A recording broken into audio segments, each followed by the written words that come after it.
Hello, brothers and sisters. Welcome back to the book of Proverbs.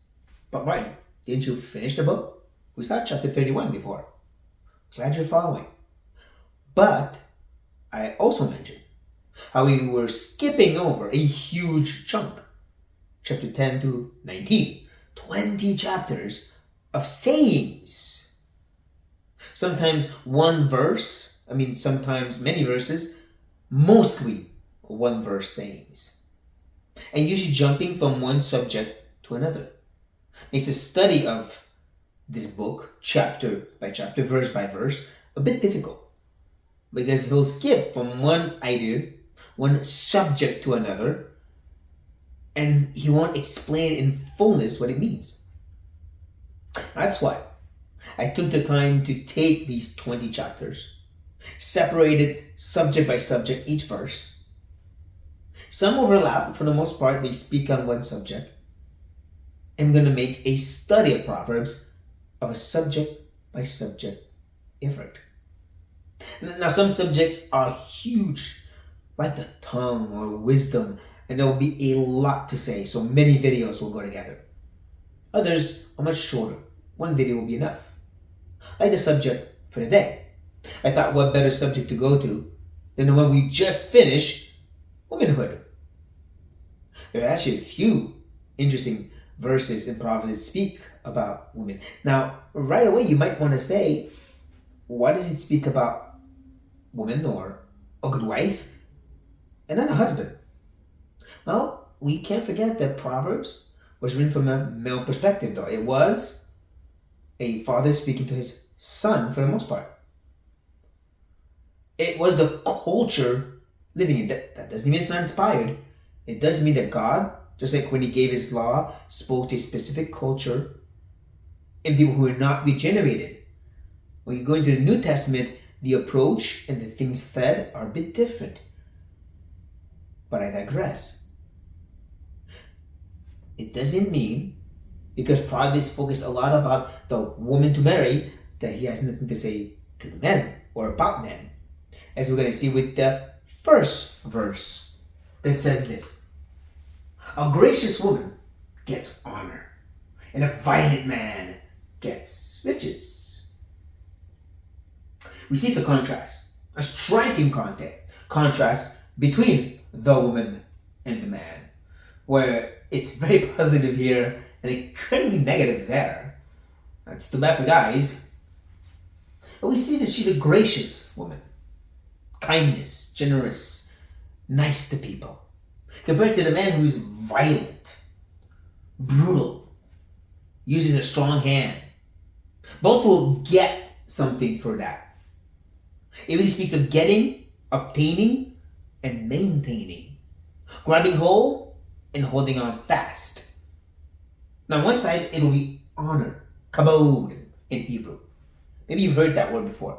It speaks of glory. It speaks of weightiness. It's amazing because God is glorious. And we realize this idea of being gracious and glorious, honor, again makes me think of God. And like we saw with the Proverbs 31 women, where some of the lines were all about an ode to warriors like God, there's a lot of praising going on to that woman. Like here too. She gets honor, but what is the violent man gets, is riches. Now, of course, riches are not evil per se. Yet in Proverbs, we see that there are greater things than riches, like honor, and a good name, a good reputation, like pleasing God. And riches are sometimes shown as being dangerous. And in this case, it's really this notion that this gracious woman will get something that's long-lasting and eternal, honor.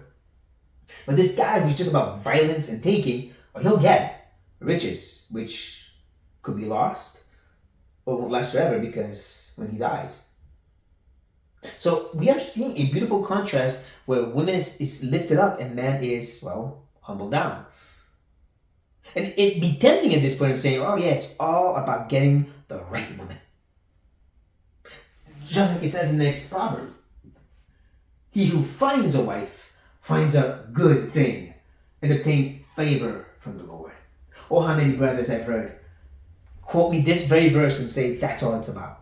Let's just get a wife and we happy. Women can also say, if I could just get married, I'd be happy. Isn't that what God says here? It's all about getting married. Actually, there is a slightly different way of translating this that turns on the sense of he who finds a good wife obtains the favor of the Lord. Some have pointed to that. So it's not just about getting a wife, it's about getting the one that's from God, as we will see. But I do want to show that it's not just about getting that spouse. I'll use that more general term, but that wife. Because Proverbs speaks a lot about the bad kind of woman. Yeah, it says this.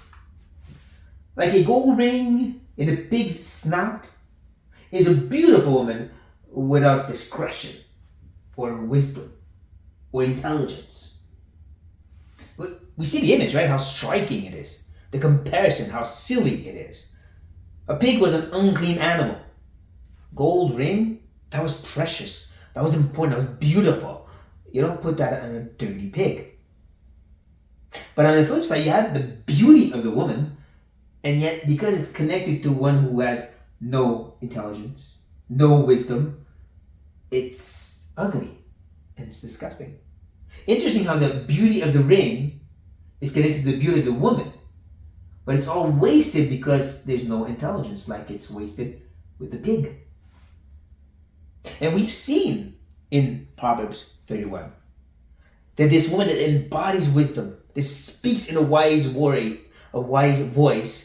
she's the one to be valued, to be lifted up. So yeah, it's not about beauty. As he says at the end of Proverbs 31, it is about wisdom, the one who fears the Lord. But again, not all women fall into that category. It is better to live in a corner of the housetop than in a house shared with a quarrelsome wife. Ouch. This goes well with the same verse just a little bit later on that says it is better to live in the desert land than with a quarrelsome and fretful, angry, vexful wife or woman. And when it's in the context of living with, he's talking about a wife. The image is striking, right? I mean, yes, you could do a lot. They did a lot on the roof back then. A lot of stuff would happen on the roof. But he's actually talking about being on the corner of the housetop and about living there. Same way he's talking about living in the desert or the wilderness, where it's cold, it's wet, it's dangerous. Yet it's still better than be able to live in that beautiful house with the angry woman, quarrelsome woman, when it's vexful, always provocative, always trying to make you angry or angry yourself. That weighs heavy, right? It speaks to the man about being very careful. It's not just about getting a wife, but it also speaks to my dear sisters. What kind of woman are you? There's a little part of this also being said in chapter 14. Chapter 19, sorry.